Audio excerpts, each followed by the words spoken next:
gabing ito kung saan kami magbulay-bulay ng iyong salita. Nawa po, Panginoon, na yung banal na espiritu ang siyang mangusap ng bawat puso namin at magbigay ng kaalaman na galing sa inyo. Alam po namin, Panginoon, na sa gabing ito may ituturo ka sa amin at nawa po ito'y aming magagamit sa pang-araw-araw. Bigyan mo po kami ng teachable heart, Panginoon, upang sa ganun kami ay lumago sa iyong ubasan. Ito po aming dalangin sa pangalan ni Jesus. Amen.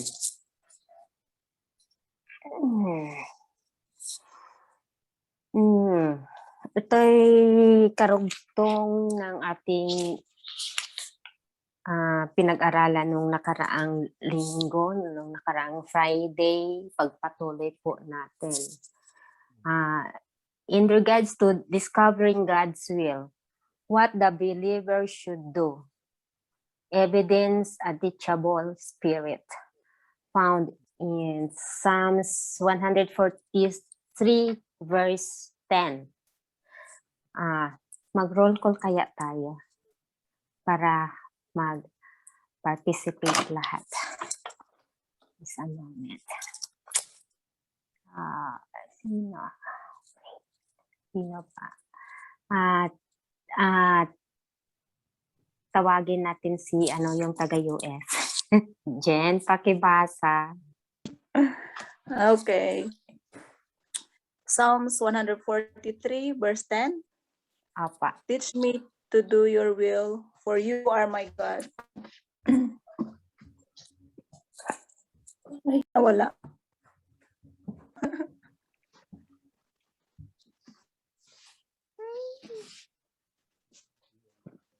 Okay, nawala kasi. Ano nawala? Yung yung aking... Nawawala yung Hindi mo nakita yung screen ko? Yung share. Okay. Teach me to do your will, for you are my God. Your spirit is good. Lead me in the land of uprightness. Okay. In regards to discovering God's will, what the believer should know, evidence a teachable heart. Katibayan ng isang madaling turuan or spirit. So, sabi dito, teach me to do your will. So, ngayon, ang tanong, ano ba ang katangian ng isang madaling may pusong gustong matuto? Anyone can answer. Ano ba yung mga ebidensya? Ano ba yung makikita mo sa isang tao na sila ay gustong matuto? Bago tayo ng verse natin. Tanong muna. Humble. Okay.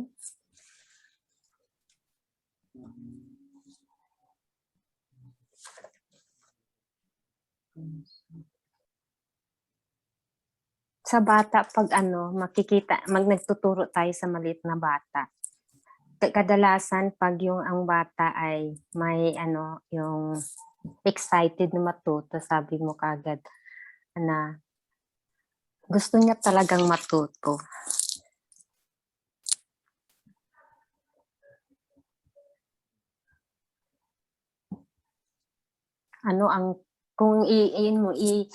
Kung makita mo sa isang bata, ano ba ang katangian ng isang bata na gusto siyang matuto? Curious. Eagerness. Pa? Eagerness. Yeah. Eagerness. Ano pa po? Determined. Yes.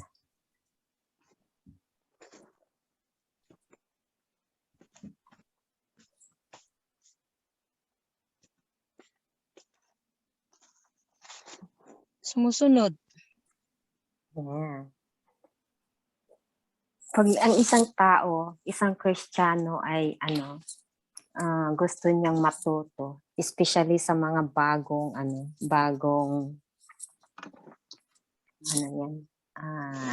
win, bagong sa gani na sa kan, bagong Kristiyano, Bagong yan. believer. Bagong believer. Mhm. 'Di ba sila? Gusto Eager. nilang makinig. Mhm. Yun ang kasi gusto nilang matuto. Meron silang pusong, espiritong gustong matuto. Teachable spirit. Yeah, may teachable spirit Willingness willingness. also. Yeah, willingness. They're willing to listen. They're willing to learn. To be corrected. Exactly. And why they want to be willing to be corrected? Because they want to apply what they learn. Diba? Yun ang siya. So, yun ang mga katangian. Marami pang mga katangian na makikita natin sa isang tao kung sila gusto nilang matutong. Teachable heart. Matutong na may teachable spirit. Yan.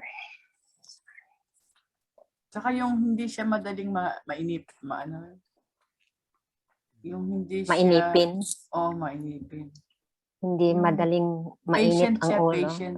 Patient. Okay. Yeah. Siyempre, pag gusto mong matuto, kahit naiinis ka na doon sa you have to wait.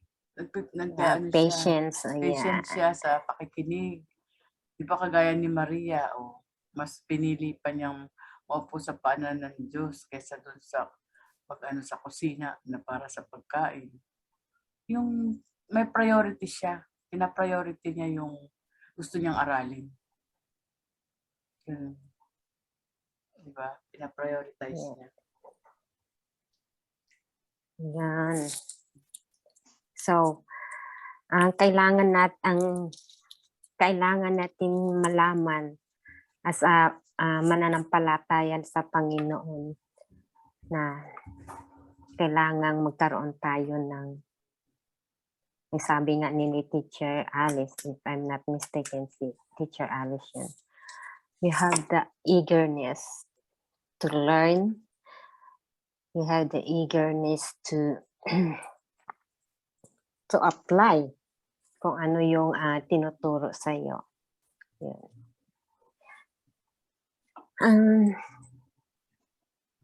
Kasi sabi niya, teach me. Kasi kung gusto ka talagang matuto. Talaga kasi dito sa natin, sa verse natin, teach me. Ikaw yung nagsabi na, turuan mo ako. Ikaw yung may desire. Humingi siya ng guidance. Yeah. Ikaw yung From nagsabi the Lord. Opo, yun ang Si sabi niya, teach me to do your will. So, gusto mong sumunod sa kagustuhan niya, hindi yung kagustuhan natin, kundi kagustuhan ng Panginoon. Kasi, alam natin yung isang Panginoon, talagang tuwid talaga yung ituturo niya sa atin. Hindi niya tayo i-lead kung sa kapahamakan. Yun lang tayo. Minsan, kahit na may leading na ng Panginoon, is pa rin, sinusunod pa rin natin yung kagustuhan natin. Any more insight? Some more. Sabi dito, David's prayer wants to be taught to be God's will, to do God's will, not his own. Sabi pa dito, a prayer for guidance is self-centered if it doesn't recognize God's power to direct our lives. Yun daw ating prayer for guidance ay magiging self-centered kung hindi tayo hingi ng sa Panginoon, ng direction.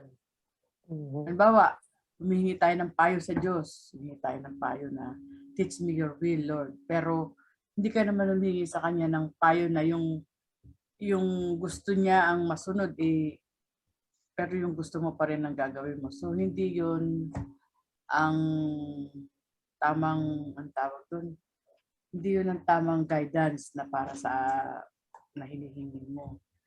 Para kang nagiging self-centered ka nun pagka ganun. Hmm.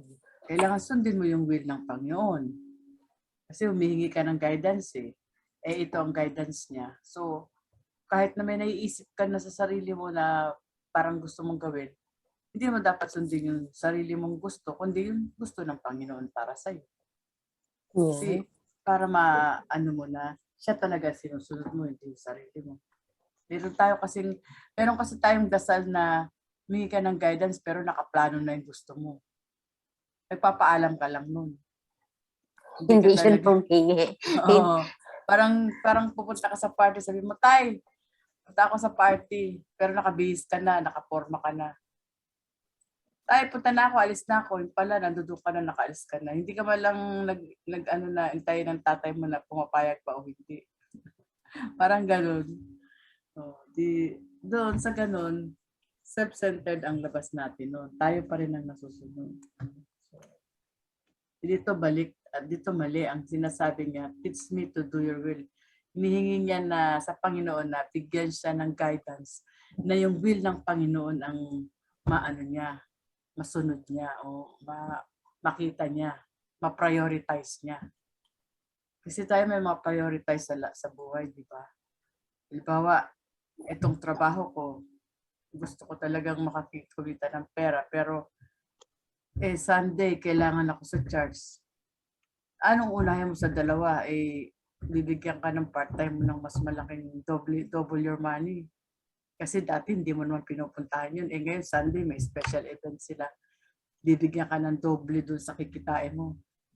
Sabi mo siguro, teka, minsan lang ito mangyari. Huwag muna ako magsimba. Pero meron ka rin gawain sa church na ikaw din yung kailangan doon. Alam mo yun? Ano ipa-prioritize mo doon? So, sa ganon, hihingi ka ng guidance. Lord, ano pang gagawin ko? Sayang naman itong part-time. Kumisan lang to. So, mag-iisip ka kung totoong humingi ka ng guidance, ano mo yung priority mo. Tuwing Sunday naman, talagang si Lord ang dapat napuntahan ko eh. Bakit ako pupunta rito kahit 200 ang bayad sa akin? Buti sana kung may gagawang iba doon sa gagawin ko, di ba? Meron tayo kasing gagawin sa church na tayo lang makakagawa. Minsan. Yung naka-ano lang sa'yo, naka-ano na sa'yo, naka-assign na sa'yo doon. So, ka Tapos- muna. Oo, Tapos, diba? may nag-offer. Oo, may Tapos, nag-offer, isabi, bigla-bigla. pwede bang ikaw na muna? Ikaw na muna. Yan. Kasi minsan lang naman ito Pala may mangyari. part-time ka lang pala. So yun yung mga gano'n na teach me to do your will. So ano ba talaga ipa-priority mo doon? Yung will ng Panginoon sa'yo o yung will mo eh? Maganda tong part-time na to, 200 ito, isang beses lang to, ngayon lang to. Tapos meron naman akong sa church, ako yung magli-lead. Paano bang gagawin ko dito? O gano'n, di ba? So hindi mo ngayon, mag-aano ka ngayon ng priority kung ano ba talaga priority mo. So, ibig sabihin, pag ganun, hindi tayo teachable spirit. Well, doon mo masusubukan. Malay mo, sinusubukan ka rin ni Lord. Sinusubukan ka rin niya kung ano ba talaga pipiliin mo. Money or worship. Siyempre, kung isipin natin, kung ikaw nga naman yung worship leader doon, bibitawan mo yun dahil meron kang hinahabol na $200. Alam mo namang God will provide. So, kung iisipin mo yun, kung talaga susundin mo ang Bible, God will provide. Ba't ko ba habulin tong 200 na to? Dito na muna ako. Kasi ako ngayon ang talagang kailangan ako dito. Mag-worship leader ako. So, dito ka. Darating din ang panahon kung talagang bibigyan ka ni Lord. Bibigyan ka niya nun. Ganun. Kung ano ka, kung matured ka na sa sa spiritual life mo. Pero kung hindi pa, pipiliin mo munang kumita. Minsan lang to eh. Pero hindi mo naman alam, pwede mo hingin kay Lord yun kahit na ibang araw, bibigay niya sa'yo yun. Kasi nga, yun na nga yung Doon sinasabi. makikita ang maturity mo at saka yung priority mo, kung ano talaga ipa-priority mo. Yun na nga yung sinasabi. You are my God. Let your good spirit lead me on legal ground. Kaya, pag nakaano tayo sa Panginoon, hindi tayo kada hirap. Kasi Oo. ililid naman tayo ng Panginoon Mm. kung saan tayo. Hindi tayo makukonsensya. Okay. Mm. Diba? Okay, kaya ngayon lang naman nito pagkatapos ng ano ba, sana hindi ko na lang parang ganun is nagkakaroon ng Pero yun nga, kung kaya lang naman tayo naghihirap sa dami din ng wants natin. Minsan hindi naman needs yung sinusuportahan natin, kundi yung wants na lang. Gusto ko kasi bumili ng ganito, gusto kong bumili ng ganun, gusto ko ng ganun, ganyan. So kaya nararamihan tayo ng gastusin. Minsan hindi natin kayang i-budget yung pera natin. Kasi nga sa dami ng wants. So para maging simple ang buhay, bawasan ng wants. Yung talagang needs lang ang i-prioritize mo.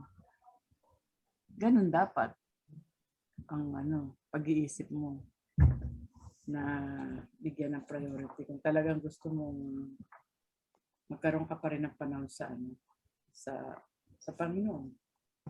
Saka yung katawa mo, pahinga rin.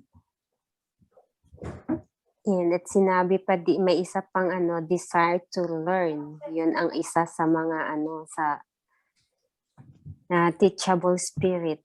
Nagdi-desire sila na matuto.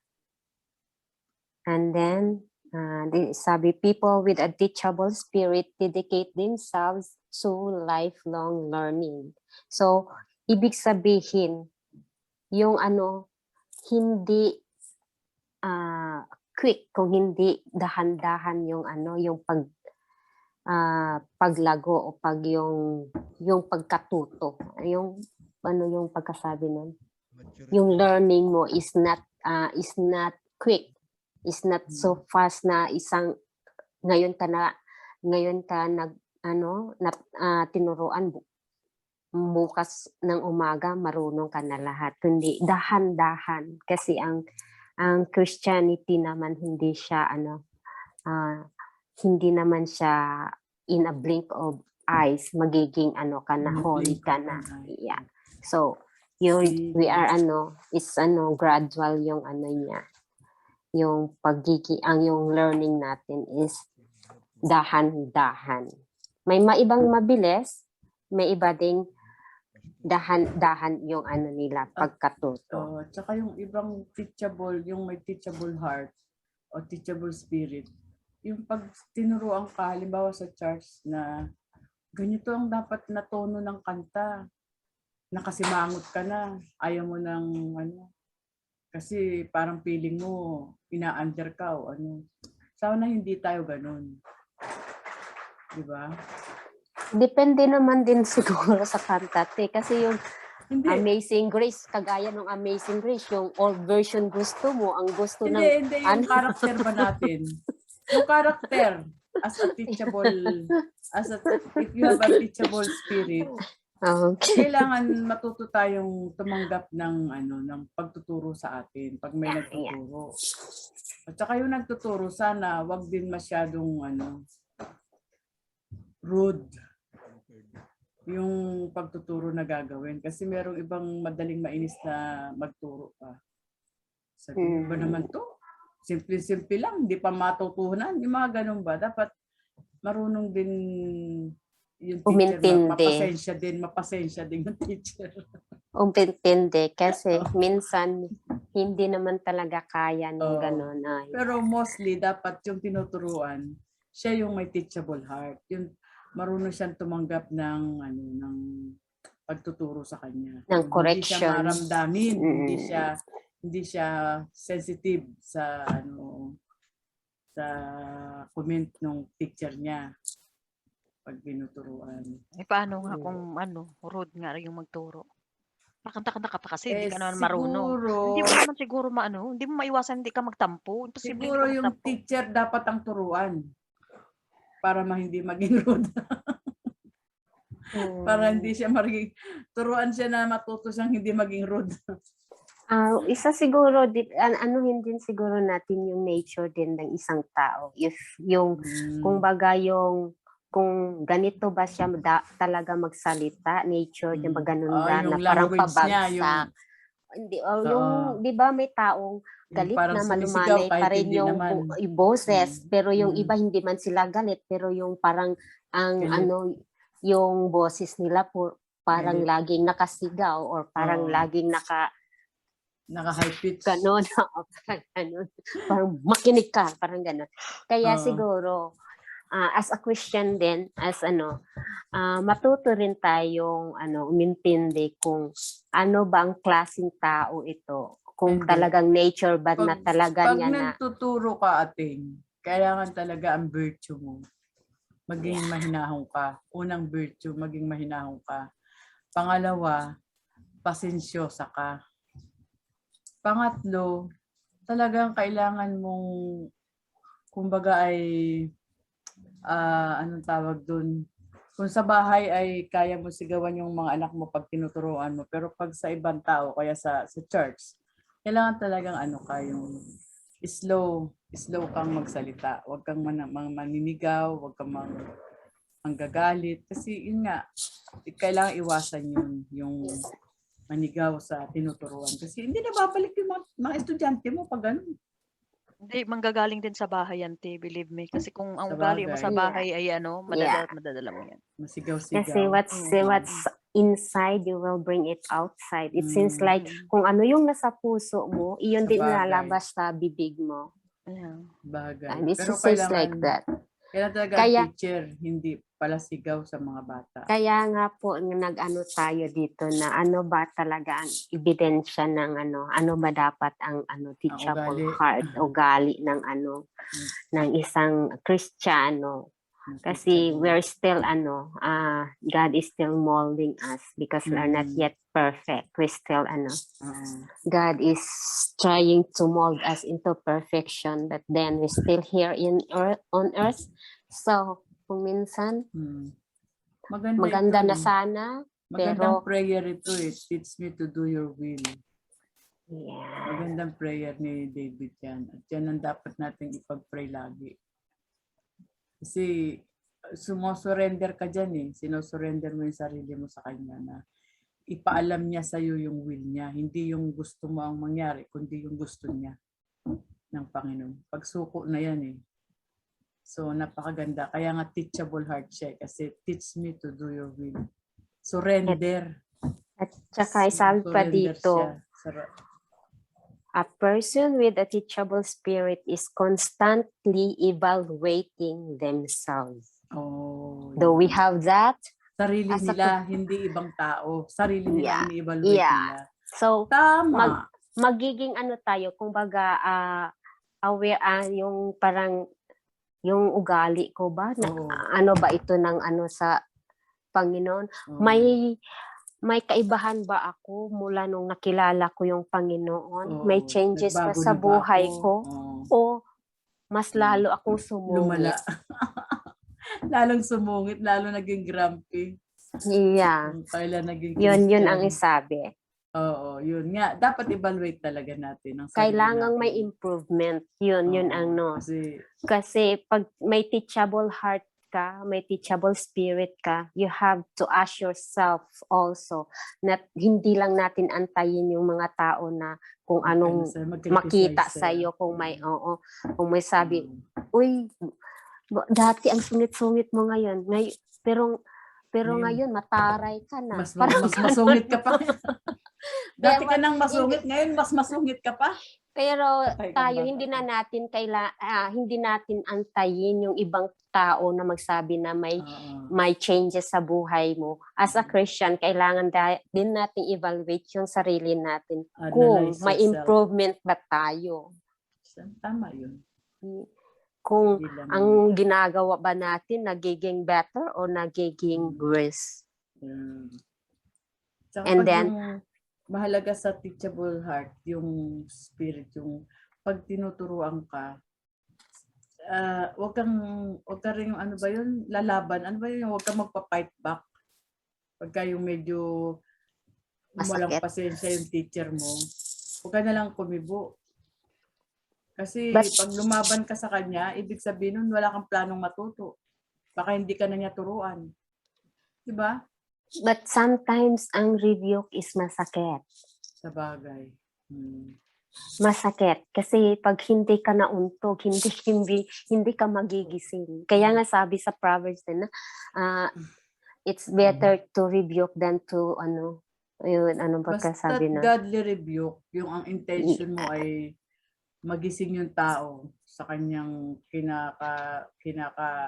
kinakalubugan na masama yung ginagawa niya. It's okay na masaktan siya. Talagang masakit ang harapin ng katotohanan. Pero kung ang rebuke mo sa kanya ay para lang siya pahiyain, hindi tama yun. Yeah. Yeah.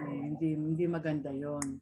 Kailangan ang rebuke natin ay godly rebuke, yung may intention kang magbago siya, na hindi magbago para lumala, kundi magbago para makilala niya talaga ang Panginoon na mali ang ginagawa. Kung gaya ng ginawa ni Nathan na rebuke kay King David. Diba? Sinabi niya na anong gagawin mo, yung ganitong tao ay anong parusa ang ibibigay mo. Tapos hindi niya pa alam, siya pala yun. Siya pala yung sinasabi ni Nathan na gumagawa ng ganun. So nagsisi siya, nagrepent siya, di ba? Kaya lang, lahat talaga ng kasalanan may consequences. Nagkaroon din siya ng mga consequences si King David. Pero nakakilala siya ng mali. Ano pag yung nire-review ka ng na kapwa mo, Kristiyano, tapos sinabi niya, demonic spirit, go away from her, go away from him. What do you think? Is that right? Well, nasabi mo na sa kanya yung gusto mong sabihin na tungkol sa rebuke, di ipag-pray mo na lang siya. Wala ka na magagawa din. Kailangan mo pa bang sabihin mo pa na demonic spirit? Siya ang nagsabi sa'yo, Yeah, spirit, kung sinabi niya yun sa'yo, alam mo namang hindi ka demonic, alam mo namang hindi ka ganun. So, you know yourself better. Kaya bakit ka masasaktan? Bakit ka sa kanya papatol? Hindi, wag mo siyang patulan. Yeah. Kahit Kaya na, nga sabi. Wag mo siyang patulan. Mas maaawa ka pa nga sa kanya kasi she doesn't know what she's doing. Kasi kung wala kang sugat, kahit anong lagay ng asin, hindi ka mag-aaray. Yun. At least, yung ginawa mo yung parte mo, na sinabi mo sa kanya yung pagkakamali niya, hindi niya pinakinggan at ayaw niya maniwalang mali siya, it's fine. Ngayon, kung sinisiraan kanya o binibigyan kanya ng iba't ibang criticism dahil gumaganti siya sa'yo, huwag ka na lang kumibo. Ganun talaga. Kasi kung papatulan mo yun, lalala. At lalo siyang hindi matatauhan. Hindi niya marirealize na mali siya. Pero God is always making a way. Hindi tayo makakatakas sa mga ginagawa nating mali. Nare-rebuke at nare-rebuke tayo kahit maliit na bata. I-rebuke tayo. Pag gusto ng Diyos na ipakita sa atin yung mali natin. Wala tayong choice. At saka sabi pa, we need to a teachable heart. None of us can be greater leaders or fully unlock or reach our potential unless we pray to God to possess our teachable heart. So you will not be a good leader if you don't have teachable heart. Yeah. Di ba nga, sabi ni Lord Jesus, kung gusto mo maging leader, you have to serve. Mag-serve ka muna. So, ganun din yung teachable heart. Kung gusto mong magkaroon ka ng maituro sa iba, ikaw muna ang magkaroon ng ganong teachable heart. Diba? Hindi ka magkakaroon ng pamimigay kung wala ka naman sa sarili mo na ibibigay. So, kailangan nga ikaw munang merong teachable heart bago mo mabigyan na maturuan yung iba. Ganun lang. Malalim natin. Malalim ba? Meron pa po bang insight sa verse na to? Lagay ko. Walang sumasagot na ito. No, Pastor. Mahina po yung boses niya, Pastor. Oo, palakasan ko. Ilalapid ko. Kasi nga. Malayo ang boses mo, Pastor. Ang layo talaga, Pastor. Teach me. O yan, malakas na? Yan, medyo. At teach me. Nasaan na naman yung laptop mo? Hindi mo gagamitin. Nandun Headset kaya, Pastor? Headset Sorry, ka? Headset. Wala ka headset? Nag-headset ako. Okay. Kasi Headset. nga, yung education natin as Christian, at tandaan natin na God is teaching us daily. Araw-araw ng buhay natin ay tinuturuan tayo ng Panginoon. Ang problema is hindi tayo nakikinig. Di ba? Kung minsan hindi tayo nakikinig sa Kanya, yung sarili natin, gusto nating matupad. Naririnig ba ako? Malayo, Pastor eh. Para kang nasa yungib. Yung ano nyo po, yung Mamaya. phone ng ano nyo po, itong ganito po. Ito po, Ginagamit ko na. malapit sa inyong bibig po. Cellphone ang ginagamit ko. Alin yung... Yung Kuan? sa headset. Ito dito, ganon? Ayan, malakas-lakas Hindi ka na nakita, Pastor. Ay, hindi na ako na. Hindi Di ka ba na hindi nakita. makita basta may boses. Oh, ayun na. Ayan, may Yun, boses na. Oo. Ganon nga. Kasi ang sabi ang sinasabi nila na daily we are being, daily Christ is teaching us daily how to be a Christian. Kasi ang pagka-Kristiyano natin, hindi nakukuha sa classroom. Di ba?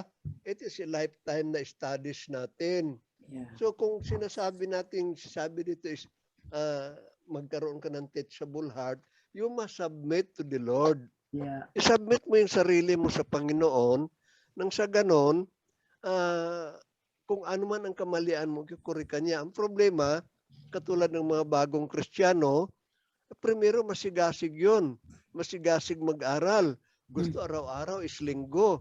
Laging ang Biblia ay nasa tabi. Pero pag may mga bersikula na tinatamaan yung kasalanan niya, kung minsan na natitisod siya. Malis na. Ayaw na niyang basahin. Doon na nagdahan-dahan ka ng tinutupad yung sarili mo. Hindi ba? Ayaw mong isubmit yung buhay mo sa Panginoon, yung correction na binibigay ng salita ng Diyos, hindi mo tinatanggap. Ayun ang problema sa ibang Kristiyano. Yeah. Kaya nga sinasabi natin na kung minsan may mga Kristiyano na nagkakaroon ng double standard. Mabait sa simbahan, pagdating na sa ibang area ng kanyang buhay, is hindi siya mabait. It is because hindi siya nagsasubmit sa Panginoon totally. Wala, sinasabi niya, nasa bunganga lang, teach me Lord, pero pag tinuturuan siya, hindi naman niya tinatanggap. Di ba? Marami sa atin ang ganon.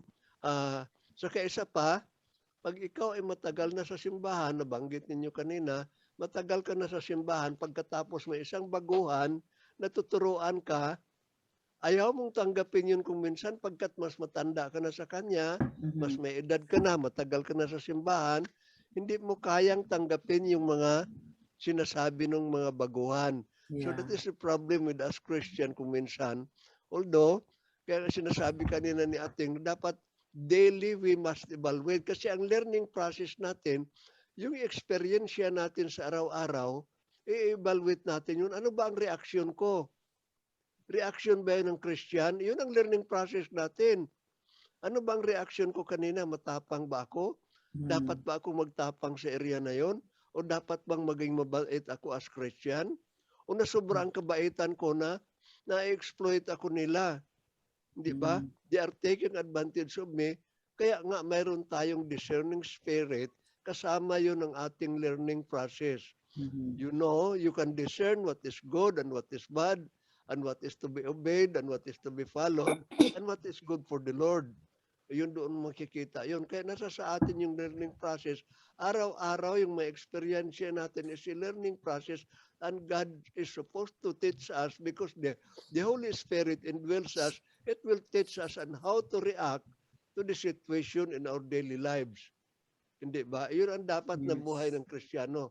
Hindi ito classroom, although may mga pagkakataon na may mga parang classroom situation ng pangangaral, pero ang pinapaka-epektibo, yung daily experience mo na as a Christian, na gumaganda yung testimony mo because of your reaction or your response to the situation at hand.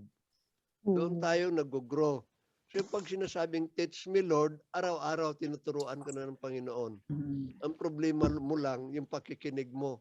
Kung minsan sumusunod. naaaliw ka sa mga yung ano yun, mga mga side na mga activities, hindi ka Sidekick nakaka-focus. activities. Mhm. Yeah. Hindi ka nakaka-focus sa salita ng pangaral ng Panginoon.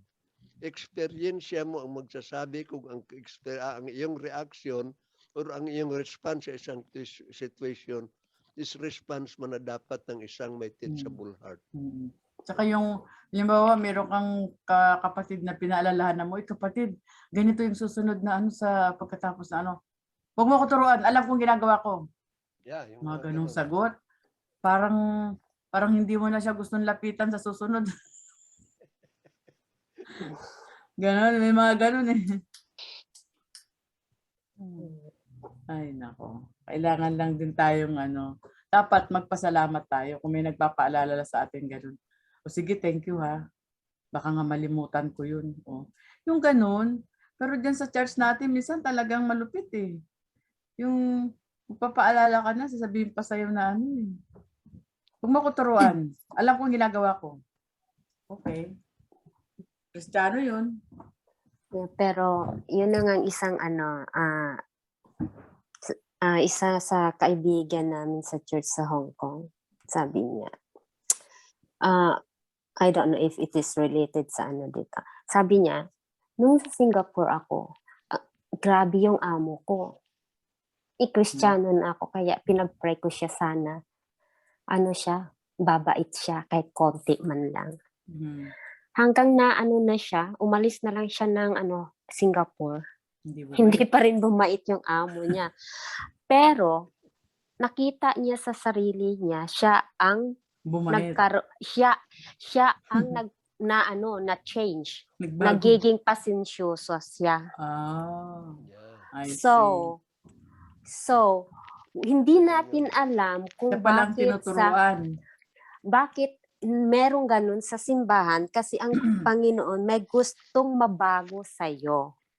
Hindi dahil Kristiyano siya. Yeah, we have our own faults. But Hindi then, ba dapat both ways yun, ating? no, oo ate, pero God uses people na ma-change ka. So, hindi natin alam na yung isa sa kasama natin sa simbahan, yun ang ginagamit ng Panginoon para magiging pasensyoso tayo o magiging ganun na magkaroon tayo ng changes sa buhay natin kung ano yung gustong baguhin ng Panginoon sa ating buhay. So we don't know. So kaya yun yung sinasabi, kailangan din natin i-evaluate yung sarili natin. Okay, this incidents nangyari. Ano bang reaction ko that time? Oh, sa bagay. Kailangan ko ba talagang ganun ang asta ko din? Hindi ba Dalawa kailangan... na kami. Hindi ko ba kailangan Lord, patukan tong kapatid ko na to para matuto so, rin? ang kasi in every situation, kung ano yung yun kaya yung sinasabi na you have to evaluate yourself also as a Christian. Kaya kung may mga situation na nangyayari, pag natapos na yun, tapos babalikan mo yun, dapat hindi ganun yung reaction ko. So, next time na mangyari naman noon, may ka na, kumbaga, may nakita ka na yung reaction mo is alam mo na ang gagawin. Hindi maganda. So, the next time mangyari yung situation na yun, oops, ganito din yung ko na nadaanan ko na to. Kailangan ko ba bang ganun din yung reaction ko?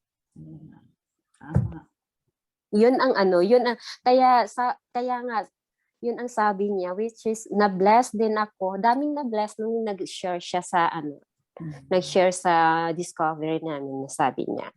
Sa palang tinuruan, hindi yung amo. Nung umalis na ako sa Singapore, hindi nagbago yung amo ko. Pero na-realize ko, ako palang nagkaroon ng pasensya. Wala siyang choice eh. Kasi mawawala siya ng sweldo pag hindi siya nagpasensya. But then, that's the way God will, mold you. Na doon ka ilalagay sa mga hotspot na Sabagay. Kasi hindi mo naman kasi ma-practice yung yung mga yung fruit of the Holy Spirit kung wala ka sa situation. Paano mo malalaman na malagpasan mo pala yun kung wala ka sa isang situation? Yeah. Sometimes reaction natin is ang natin, nature natin. But then, marirealize din natin pag tayo-tayo na lang na nabalikan natin yung pangyayari. Yung na dapat pala hindi pala ganun ang ko reaction kasi Kristiyano na ako. Yun ang mga ganun. So, meron pa po bang mga insight sa verse na to? Ang masasabi sige. ko dito, si David kasi, tingnan natin yung si David. He acknowledged as a human being, we are easily prone to be seen, right? And dito sa prayer niya, talagang ina-acknowledge niya that apart from God, wala siyang magawang tama. Kasi when he said that, teach me to do your will, ang kasunod nito is, for you are my God. So he knows who God is. That, alam ng Panginoon kung ano ang weakness niya. Di ba? Ano ang mga weakness? Ano ang mga weakness? Kung mag-focus tayo kay David dito, marami siyang struggles, marami siyang mga pinagdaanan. But then he humbled himself to ask God, teach me to do your will. Kasi, ang Panginoon may will sa atin. Hindi natin magagawa yun kung wala ang tulong niya. We cannot do His will without His help. Kaya ganun na lang si David na talagang he embraced God's teaching through His word. Kasi hindi niya pwedeng gawin ang mga bagay out of his strength. Mapi-fail pa rin siya. Kaya when he said that because you are my God, he knows who God is. Alam natin na mayroon tayong mga weaknesses. Masyado tayong critic sa ibang tao, pero yes, tama kay Ating. You need to evaluate also yourselves, how you react to others. Masyado kang nakapokus sa iba kung paano silang reaction, pero hindi mo alam na ikaw din masahol pa. So we have to acknowledge, okay, doon ako nagkakamali, then okay, I had to learn that.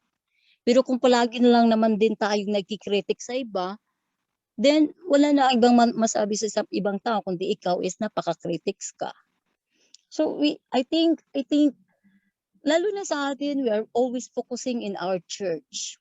We know that we need to love each one of us.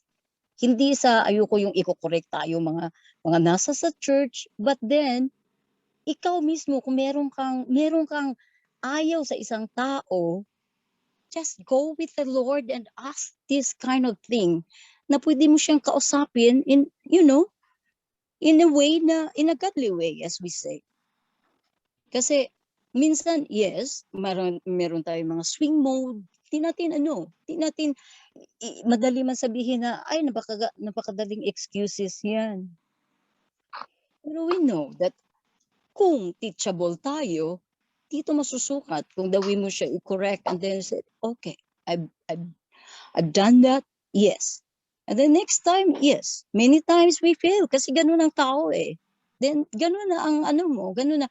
I like the way Ating says that we have to be broad our mind. We have to be open our mind. Hindi natin pwedeng sabihin na, ay, ano bang Kristiyano? Yes, I absolutely agree with you, Ating, that you should know the person who she or he is. Kasi, yun, iba ka, iba ako.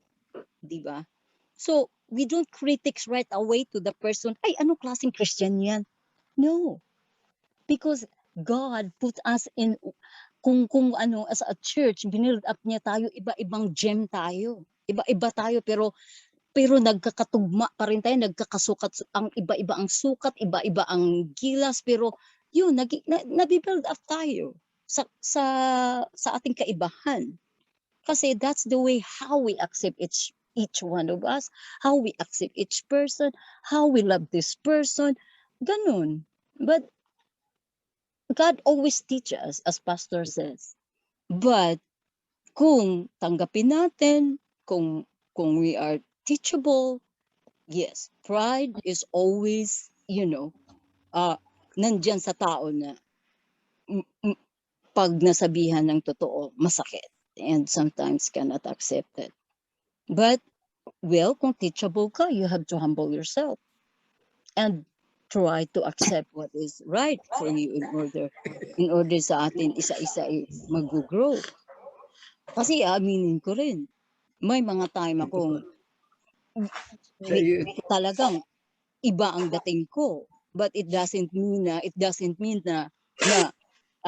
yung bang hindi mo na love yung mga tao, or ganito na ako kasama, or ganito na ba ang napaka pangiting na pagka-Christian. It's not that. Hindi ganun eh. Para sa akin is yung teachable, yung ikaw mismo, tayo mismo, kung ikaw ang okay, be open to your mind, and then okay, may problema lang ang taong ito. Not to be critics right away. Yun lang. Okay, that's a very great insight. And then, meron pa po ba? Pag wala na, punta tayo sa second bullet natin. Yung in regards to discovering God's will, consult godly believers for advice. Yan, ito na yung pangalawa. Sinong tatawagin natin na magbasa upang tayo ay magsalita lahat? Sino? Hi, Shirley. Pwede po kayo, Shi?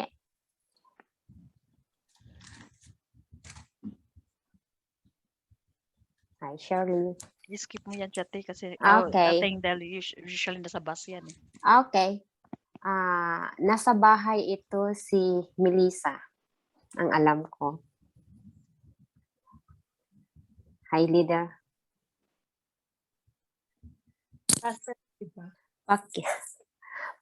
Pakibasa ng Proverbs 16:22. Proverbs 15:22. Without Yeah. how to pronounce that one? Array? O mali lang spelling. Oh, But in the multitude of counselor, they are established. Plans go away, right?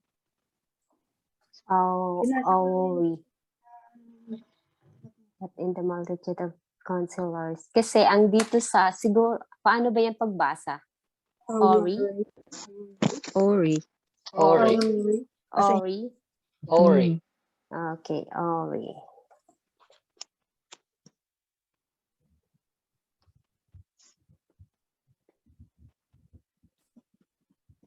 Okay, ang dito sa screen natin, without counsel, plans go awry, but in the multitude of counselors, they are established. Ang sa akin naman dito, without counsel, plan fail. But with many advisors, they succeed. Yun ang sabi.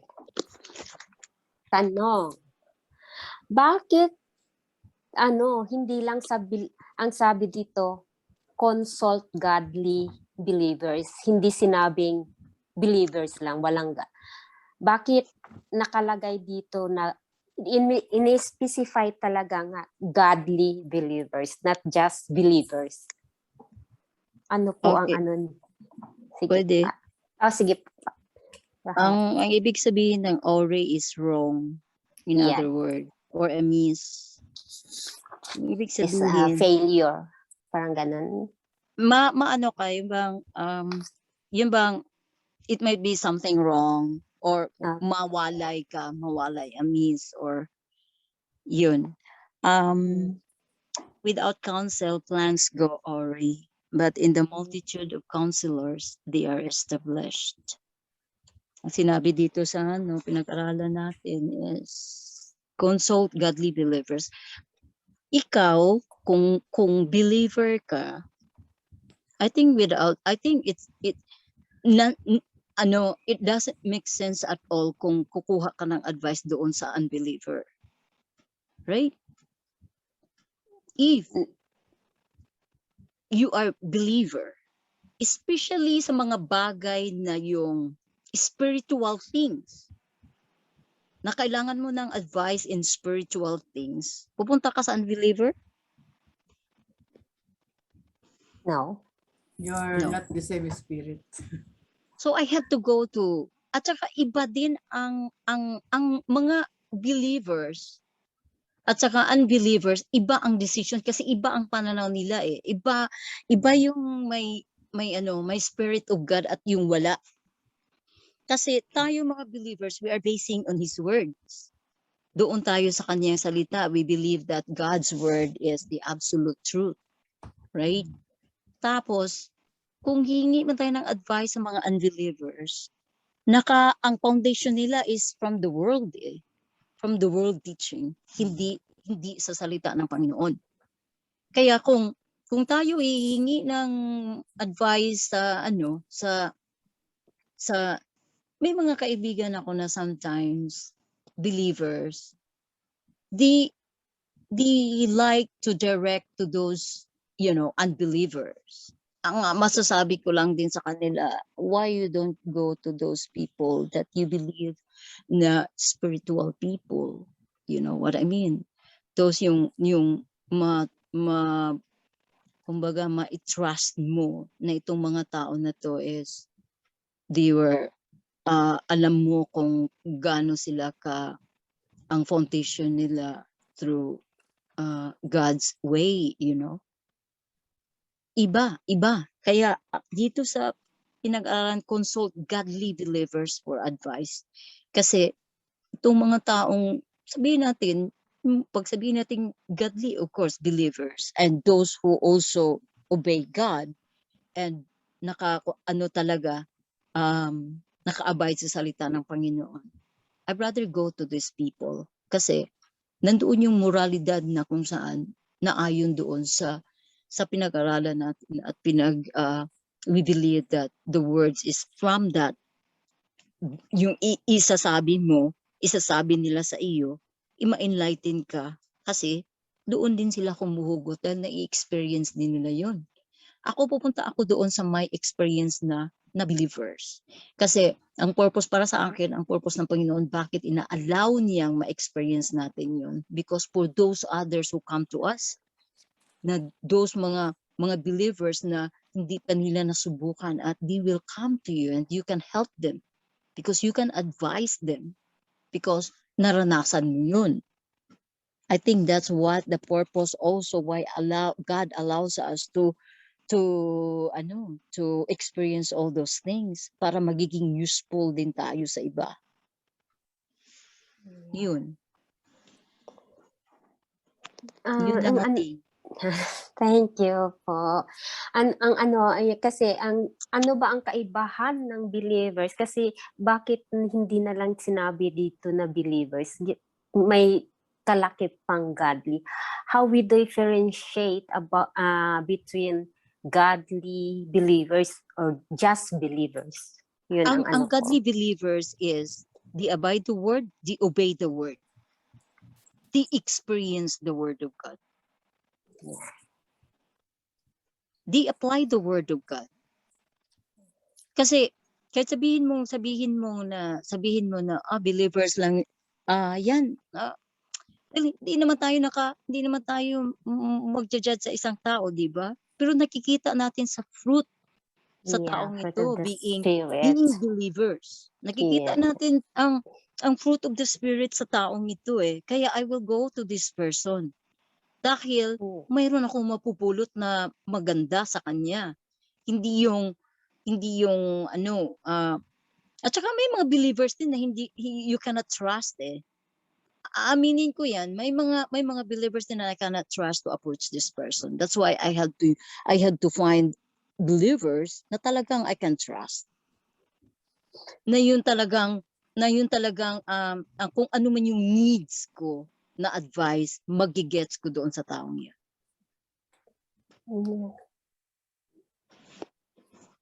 Kasi, Yun. I think I don't know if I'm right or not. yeah, you are right. For me, that's also my insight about the godly and just believer words.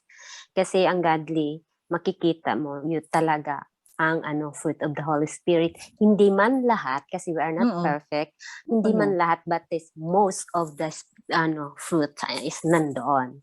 And then, yun ang makikita mo sa talaga. Kaya i-approach mo yun sila kasi doon ka magpapa-advise, wag ka doon sa nagdunong-dunungan lang, yung patawag ng tama ba ako sa Tagalog ko, yung pretending that they know, yung bang pang pagkasabi noon, yung Christian, hashtag Christian.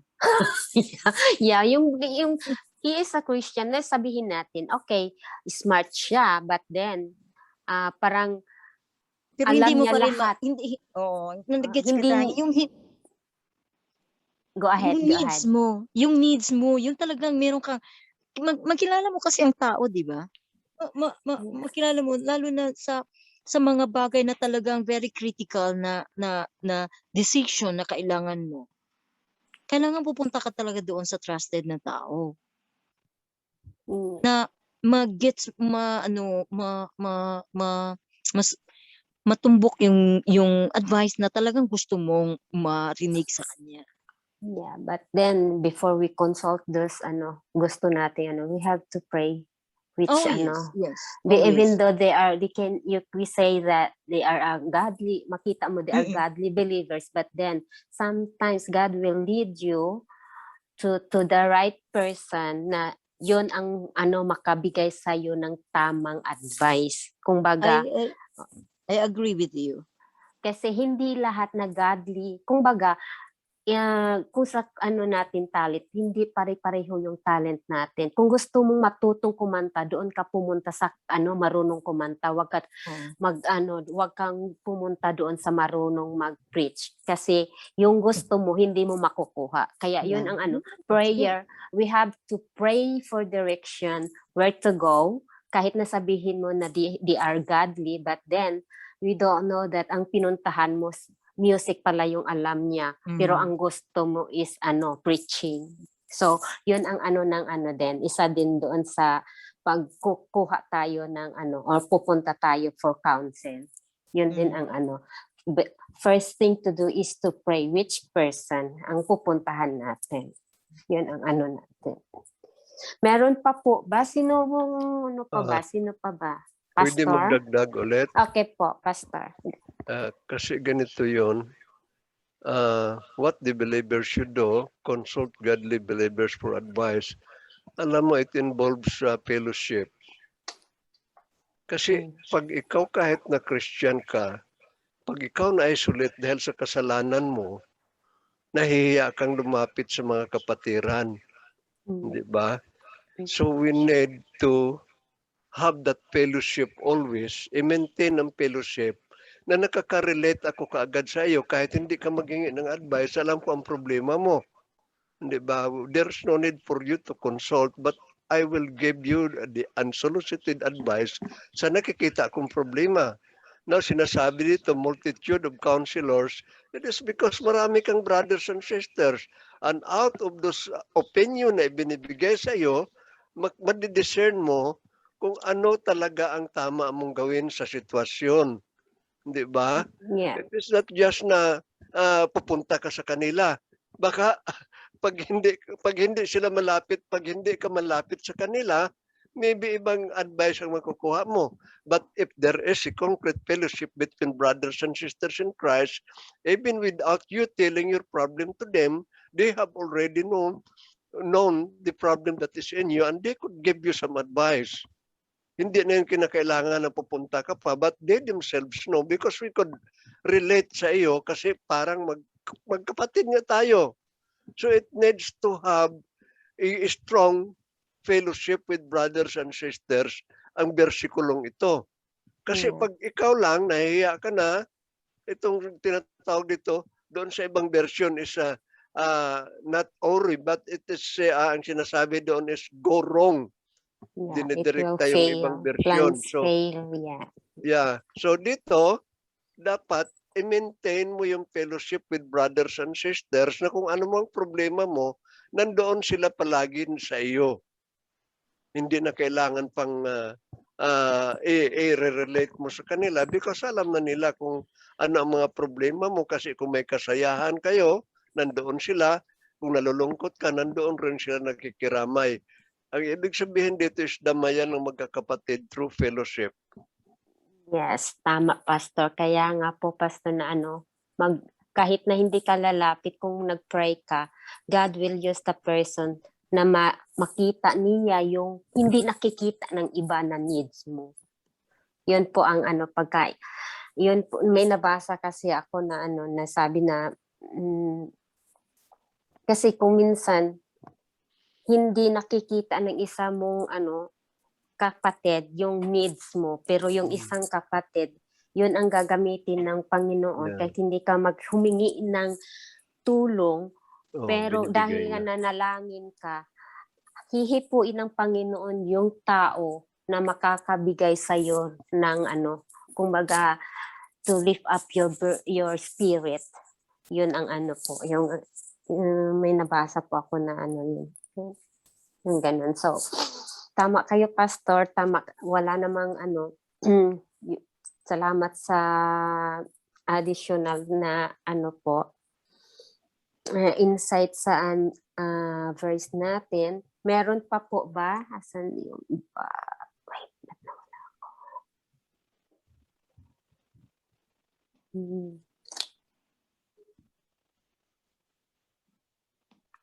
High ends.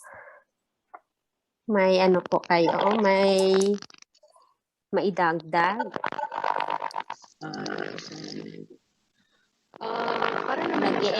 Nag-i-echo po kayo. Can I hear you, Evelyn? Yeah, We it cannot hear seems you. like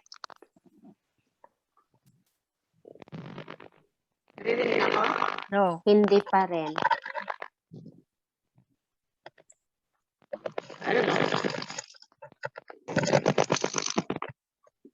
Maybe try to log out and log in.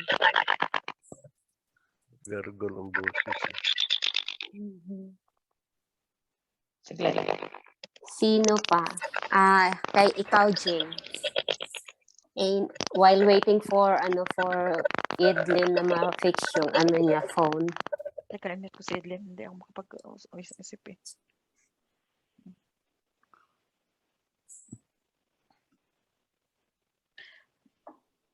Ang ko rin naman dito, ang ko rin is iba ang spirit talaga ng believers compared to non-believers. At the same time, we really have to, sa akin lang din ha, this is just my own opinion, na kailangan din talaga natin that we have to pray para magkaroon din tayo ng discernment because mind you then you will be surprised. Marami rin tayong nakikita ding mga Christian and they can really like the advice, nice and all godly, but with a wrong motive. I mean, an example na lang dyan. I don't know if you heard Elizabeth Johnston. She is famous blogger. She is alam mo, maraming sumusunod sa kanya. That's why a lot of Christians hindi nagpapavaccine because ang sinisalawat, what's sa Tagalog, ang inaano niya sa, Sinasawalat. yeah, anyway, yeah, you know what I mean. So, kumbaga, inaano niya sa mga, sa social media that huwag kayong magpa-vaccine because you know, after 2 years, may mangyari sa inyo. And besides, ang pinakaano niya is vaccine is created from an aborted fetus. Yeah, I heard that too. So, kaya maraming ano, kasi as a Christian, of course, we don't want that. Mali ang na ano, pero wag tayong basa-basa. And maniniwala, we really have to search kung saan manggagaling. That's just an example leading to nga sa binasa natin dito. Dahil sa totoo lang, you can always find that sources sa CDC mismo ng Amerika. Makikita mo doon ang abstract kung anong ingredients ng mga vaccine. Ang kayaan maraming naliligaw, hindi makapag ano ng tama kasi parang ang nangyayari, nag-idolize na lang sa taon yan because she can talk nice, he can, you know, manipulate niya yung ano, and really it's all about money. Kaya careful din tayo because let's face it, that a lot of people are using church as a business. That's the truth. Yeah. Kaya we have to have our own discernment. We have to pray na para ano, yung lakasan talaga yung ating foundation, yung ating paniniwala kay Lord, para gabayan tayo kung kanino ka talaga makikinig. And sa totoo lang, the word of God, andyan eh. God can teach us things, right? So kaysa naman kung sino-sino yung pupuntahan natin. So we have to be careful. Yun lang sa akin. Okay, that's true. That's why we need, first thing to do is prayer kasi God will not lead you to kapahamakan. He's always good thing ang gusto ng Panginoon. Kaya we have to listen carefully. And Ed, are you okay na? Okay na yung ano? Yan, you're good Okay, na. good. Yeah. Yeah. Okay, so yun yung natin which is I agree dun sa sinabi nyo kanina when it comes to dito sa topic natin with what the believers should do, consult godly believers for advice. I remember noong ako'y nag-start pa lang na mananampalataya, I always look forward kasi 'di ba meron tayong tinatawag na ang tawag nito, meron tayong tinatawag na spiritual parents, spiritual mother, kung sino yung nagpun sa atin. Yeah. I really Nurture. Oo, sila yung nag-nurture sa atin. And one those are kumbaga dito kasi ito pinag-uusapan natin sa believers kasi 'di ba? As a believers, 'di ba? So sa akin naman as a personal experience when it comes to the journey in the Lord, talagang I have 101% na agree dito sa consult godly believers. When you say agree ako doon sa sinabi ni Ate Alice kanina yung experience. Kasi say for example, there are times na dahil we fully know na hindi nga lahat naman din ng Kristiyano is perfect, di ba? But then, pinpunta din sinasabi nga natin na parents kasi we know na bago ka pala nagsisimula, marami na silang experience sa Panginoon. Di ba? So, kaya nga in-emphasize dito yung godly believers kasi, like for example, kung ang matatawag ng believers yung bagong tanggap eh. Ako na, halimbawa may problema ako, mag-aas ba ako ng advice sa bagong believers? Of course not. So, kaya yung sinasabi natin na emphasize natin yung godly experience, i-connotes natin yung experienceado na talaga sa Panginoon. Yeah. And especially, agree ako doon sa sinabi ni Pastor na fellowship. Kasi talagang kilala mo yung mga taong yon. Kasi kung i-connect natin yung sinasabi ni Ate Jing kanina, yes, godly believers, they are claiming, madaling especially sa social media, maraming sasabi you're Christian, blah, blah, blah, blah, blah.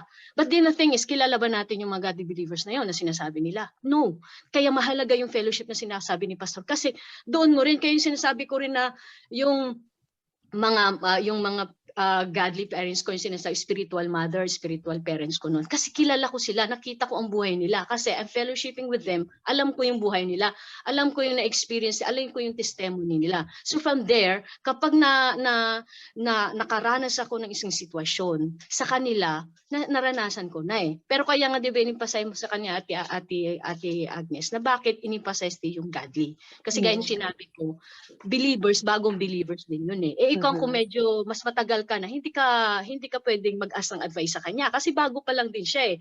Ang magkukuhan mo kundi yung experienceado na. Kasi gaya nga yung sinasabi natin na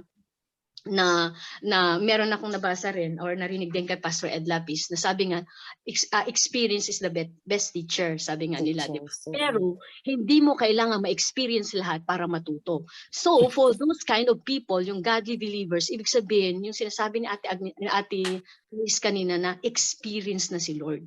Na experience, doon tayo kumonsult kapag tayo ay merong question sa Panginoon.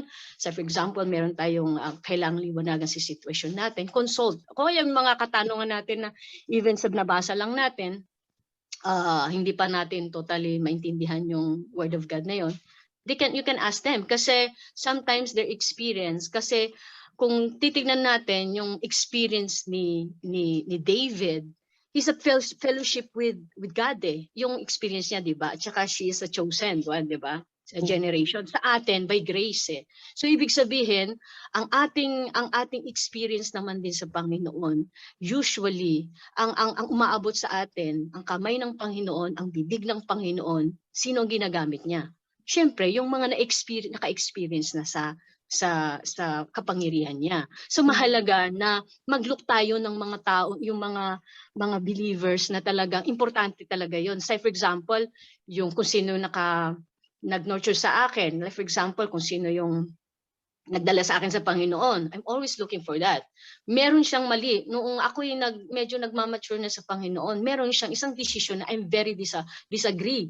Pero hindi ako doon na down na sabi ko, akala ko, kasi minsan yun sinasabi nga na yung term ni Ate Jean kanina, ina-idolize na eh. Hindi naman pwedeng ganon. Kasi ibig sabihin nun, you look after na yun sa kanya niya kasi lagi nating tandaan na hindi naman din sila perpekto. But then, yung consistency ng kanilang experience, ng kanilang testimony, yun ang tignan mo. So, ibig sabihin nun, doon mo na makikita na kung nalagpasan niya yung sitwasyon na yun, noong time na narating niya yun, or na nasa kanya, maiikukan niya na yun, maisasalin niya na sa'yo yung wisdom niya eh. So, na-experience siya on that certain area ng buhay niya na ito na napagdaanan niya na yun. So mahalaga na meron kang say for example din nung nag-choose ako ng mga ninong-ninang, ang tinignan ko yung mga eksperensyado ng Kristiyano kasi alam ko na itong mga to sa pag-serve sa Lord, sa family, they already experience eh. And then same time, kilala ko sila kasi in case na meron akong problema, they're the one I consult them kasi alam ko na ang buhay nila. Diba? So, yun yung sinasabi natin na mahalaga yung in-emphasize natin na kailangan nating paligiran ng ang ating pamumuhay bilang Kristiyano sa mga mas ahead na rin sa atin. Kasi doon mo talaga makikita yung leading ng Lord din eh. Kasi nandun na sila eh. Kumbaga, nakuha na sila doon na nakarating na din lang sila doon sa parang sa kundi natin when it comes to the layman's terms na nasabi lagi natin sinasabi. Kahit kini-question natin minsan ang desisyon ng parents natin. Pero alam natin na they're already experienced. Hindi mo pwedeng sabihin nila na hindi mo sila pwedeng gulangin kasi alam mo na bago ka na papunta ka pa lang, pabalik na kami. This is lagi nilang sinasabi. Because of their collective experience, na doon sila na-accumulate ng knowledge and wisdom. So, ganun din sa atin bilang Kristiyano. Talagang we need to associate, parang ganun. We need to be more, ang tawag nito, close din sa mga medyo matagal na sa Panginoon. Kasi they're the one who really ready for talagang advice na makapagsasabi natin na I truly believe that kasi they experience it. They experience the grace of the Lord. So, mahalaga na, kasi maski rin sa pagpaplano, mahalaga na bukod sa, yes, di ba, yun nga sinasabi Ate Agnes, I agree talaga, pagpapray mo yan eh. And then yun ililid ka ng Panginoon, di ba? Kasi nga, kung saan ka inilid, hindi naman from the, yun eh, kumbaga, yun yung sinasabi natin, sila ang gagamiting maging listening ear, Sila yung magiging ear ng Panginoon, sila rin magiging bunganga ng Panginoon para marinig mo, para makita mo yung kamay ng Panginoon para imumul dun sa sitwasyon na yun, paano kanya tuturuan. Kasi kasi maalala natin, bakon din natin last week, yung discernment talaga. Kaya para talaga hindi tayo maligaw sa mga advice, lalo na sa panahon ngayon. Kaya gaya ng sinasabi ni Ate Jing na example kanina, social media yun yung sinasabi natin na madali tayong masway.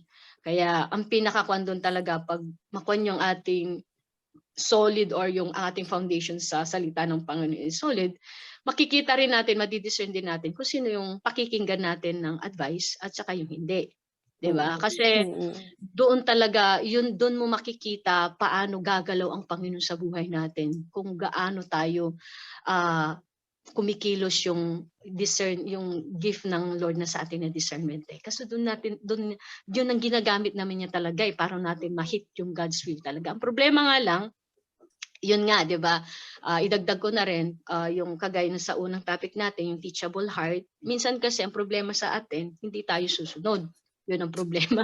Kaya nga Dinedirect na yung mo papuntahan. yung parang ganon. So, ganon din dito na kasi kaya yun yung ikukunik natin dito sa consult godly believers. Kasi alam mo na, nakita mo na yung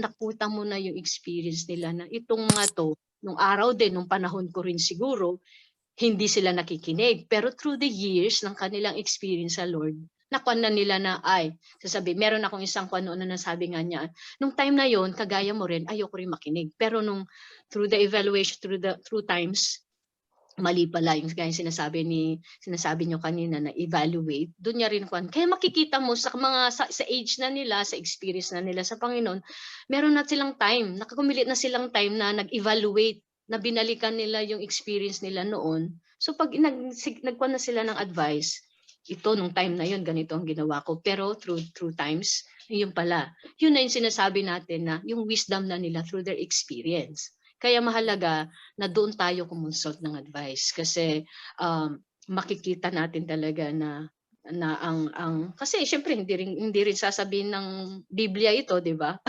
'Di ba? Kumbaga maikukuhan lang na general statement itong sinasabi ng Panginoon sa Biblia. Pero yung mga experience natin, ito yung sinasabi, mga experience ng mga nauna na sa Panginoon, na mga naka-experience ng grace niya, ng learnings nila sa Panginoon. They're the one who really give us establish yung ating decision sa buhay, yung mga plano. Sabi nga dito, kung wala yung di ba, yan plans go awry, sabi nga nila. So, yun, para sa akin, mahalaga na kumonsult tayo talaga sa mga godly, quote-unquote, experienced believers for advice. Yan lang po. Okay, salamat. And additional scripture and passage sa is makikita sa Proverbs 12:15. It says, sino bang magbasa sa atin? Okay.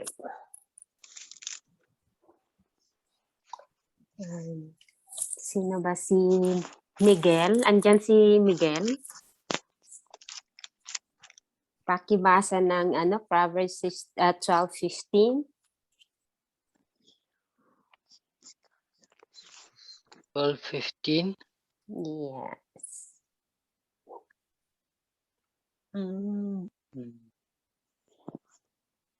Okay. Stupid people always think they are right. Wise people listen to advice. So ito din iyang additional passage or additional sa atin na kailangan natin to consult godly believers for advice. Kasi pag humingi tayo ng advice doon sa mga hindi believers, sabi nga ni Teacher Alice kanina, so they will give you the worldly advice. If you are a Christian, so salungat na. So para hindi ka ma-sway sa paniniwala mo sa Panginoon na bibigyan ka ng solution, doon tayo hihingi sa godly believers. Kasi the way of a fool is right in his eyes. Sa kanila lahat maganda. Walang mali. Maganda, tama lahat. But wise men listen to advice. So, Meron lang akong babasahin dito, Nis. okay, go ahead. Sabi dito, the wise man therefore surrounds himself with a group of people who will help him see through another perspective than his own. The wiser man also spends much time in the presence of the Lord as he seeks to know what is the best course of action and the best way to make his plans. These men will succeed. It's nice That's to true. Yeah, yeah, it's nice to it's really true. hear this one. Yeah. Ang maganda yung bang ikaw kung talagang wise enough to think na you are surrounded. Yes, we have ang maganda sa bilang anak ng Diyos kasi. Unang-una, nandyan siya. Pangalawa, we have a fellowship where we can, parang we're fellowship na kilalang kilala mo. Merong mga iba na hindi mo masyadong kilala pero out of 10, meron ka talagang kilalang kilala na tao. Na sa pagsasama-sama niyo all the day, all the time, na-build up kayo ng tunay na na Strong pagsamahan. friendship. Oo, pagsamahan at dagdag pa spiritual ha. Spiritual. Kaya yun ang pinakamaganda, malaking bonus sa mga anak ng Diyos ng ganito eh. Kasi imagine we are living in a very complex world. Magulo. Nandiyan na tayo, nandito na tayo sa problematic na mundo. But then, yun, binigyan niya tayo ng pagsamahan as a fellowship na nandoon yung huhugot tayo ng mga kalakasan from them, mga advice from them, na we're able to survive. Kumbaga survival na tayo eh. Wala na yung pagalingan dito, kundi survival na ang life natin eh. Hanggang kailan tayo kunin ni Lord. Ganon. Kaya, yun ang pinakamaganda na sa ating samahan, nandiyan ang leading of the Holy Spirit. He helps us to be wise in a way na kung saan ka talaga at kung sino ang i-approach mo. Kasi, yun, pag once na ikaw spiritual at doon ka makinig sa mga unspiritual, simplang ka talaga. That's what I mean. Na, yeah, itong binasa ko, yes. Maraming counselor, marami kang ka-fellowship, mas marami kang makukuha. And then doon mo idadalhin sa Panginoon which saan Lord, saan ang the best dito na advice para sa akin at ililid mo ako. Which is good, di ba? Yes, that's true. Yun. So we always ask advice sa mga elders natin, usually elders sa church, because elders are anointed by God to help also co-believers.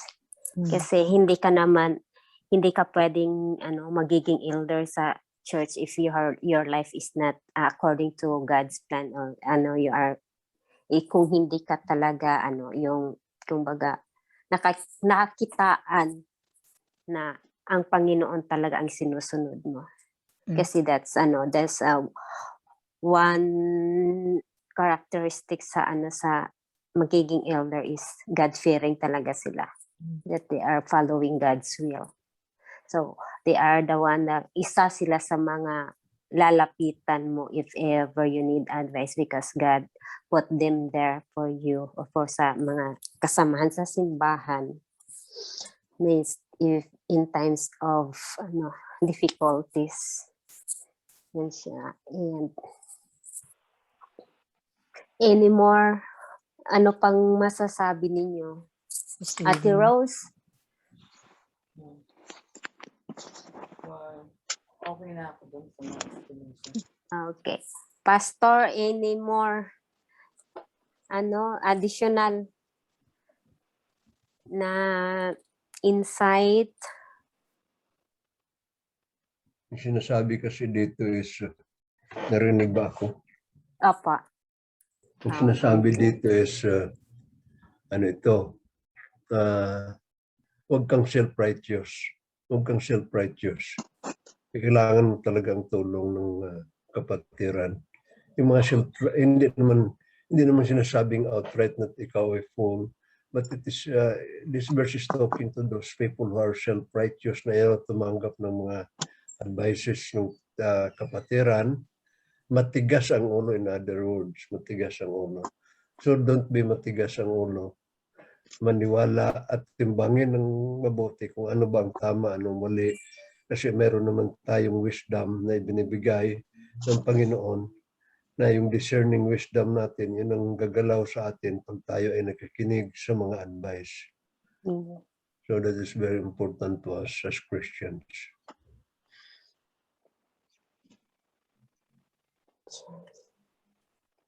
Meron pa po? That's it for tonight. It is clear that na kailangan nating magiging teachable heart para pag may problema man tayo, masunod natin kung saan tayo ililid ng Panginoon. Kasi pag hindi ka matigas yung puso mo, kahit nag-pray ka nang nag-pray, lumuhod ka na ng lumuhod, natulog ka ng nakaluhod. Kung hindi ka pa rin teachable heart, sabi ng Panginoon, pumunta ka dito na sa left ka pumunta kasi doon ang solusyon o doon ka matutulungan, pero pumunta ka sa right. Yeah. Kaya kailangan tayo na dito ang nakita ko dito na kailangan talaga una-una magiging magpakumbaba tayo sa Panginoon, kasi pag hindi tayo humble before God, wala tayong teachable spirit. At saka hindi rin natin masusunod yung direction ng Panginoon sa atin in times of crisis, buhay natin, in times of circumstances na ma-meet natin along the way. Kaya hopefully na itong 3 verses dito na binulay-bulayan natin, nawa po'y ating magamit sa pang-araw-araw upang sa ganun tayo ay lumago sa ating pananampalataya sa Panginoon. Any more? May May karagdagan pang pahabol? Kung wala na? Share ko lang po. Okay. Ano lang, 1 minute lang. Sige. Dati, nung nasa Hong Kong pa ako, sabi ko, saan ako dadali ng Panginoon na mag-church? The Lord gave me the Shatin Baptist Church. And then nag-try ako lumipat sa malapit sa amin. But the Lord always put me back in the Shatin Baptist Church. Nung nag-iba ng cell group, sabi ko, wag akong dadalhin kay Agnes. But the Lord gave me Agnes as a cell leader. So, hanggang ngayon, siya pa rin. Kaya, yun yung sinasabi na, pag may problema ka, you pray to the Lord. Pero bakit ang binigay sa akin yun, hindi ko pinag-pray. Yung sabihin lang, sinasabi, ang gusto ko lang ipaliwanag is, if you ask to the Lord, whether you like it or not, the Lord will lead you to that person who can help you. Yun lang po yung gusto kong i-share. Pero bakit ayaw mo nga kay Agnes? Dahil hindi mo siya BFF. There's a reason bakit ayaw. It's a long story. It's a long story, pero dahil 1 minute na, dahil 9:15 na, yun lang po yung gusto ko iparating na like the topic itself, May, teachable heart. may time pa And you kami para pray. makinig. You pray, Hoy, hindi na, may meeting kami. Ah, yeah. Be teachable heart and you pray. So, kung ano ibigay sa'yo ng Panginoon, huwag ka na magreklamo kasi nag-ask ka ng teachable heart. And then, when the Lord answer your prayer and gave you this person, and then you will ask the Lord, bakit ito, Lord? Hindi naman siya pinapray ko na bigay mo sa akin. So, yun na po yung naintindihan ko sa lesson natin na when you pray, be teachable heart, and when the Lord answer you, don't ask why the Lord gave you this person. Kasi alam ng Panginoon that this person will help you. So, godly manner or spiritual. So, ibibigay sa'yo ng Panginoon is yung mas makakabuti sa'yo. Hopefully, nakabuti sa akin si Agnes. Kaya para leader, i-closing prayer mo na rin. Just to remind, next week si Alice ang ito, di ba? Tama to, Day, Agnes? Yes, I think so. I-close ang Bible study to open our prayer meeting. At the same, close the Bible study and at the same time, open for the meeting. Isahin na lang. Hindi, wag na. I-close mo lang kasi mamaya na tayo.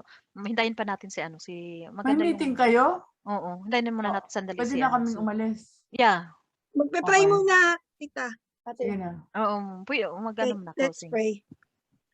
Hallelujah, Father God, we thank you for this night. Thank you for the topic that you given us. Tunay nga, Panginoon, na we're all sinner, but then for your grace na save po kami. And as a Christian, sa araw-araw, you always teach us. And the only thing that you ask us is to be teachable heart sa bawat bagay na amin pong pinagpipray. Nawa, Panginoon, hindi lamang ito namin narinig, because mahirap man pong gawing maging teachable sa inyong salita to do your will. But then I know, Lord, that you gave us this privilege to renew our heart, to be more mas maging mapanuri pa po kami, mapagmasid sa aming buhay spiritual, Panginoon. Lalo na nga kung kami naliligaw na ng landas, Panginoon. Salamat, Panginoon, sa mga taong ginagamit niyo, Panginoon, na kapag kami naliligaw na, you gave them us para kami maibalik sa inyong paanan, Panginoon. Lord, nawa po ang bawat isa na nakarinig ito ay may apply po nila sa kanilang buhay ito, Panginoon. Lord, ang lahat pong ito'y sinasamot dalangin ko sa pangalan ni Jesus. Amen. Amen.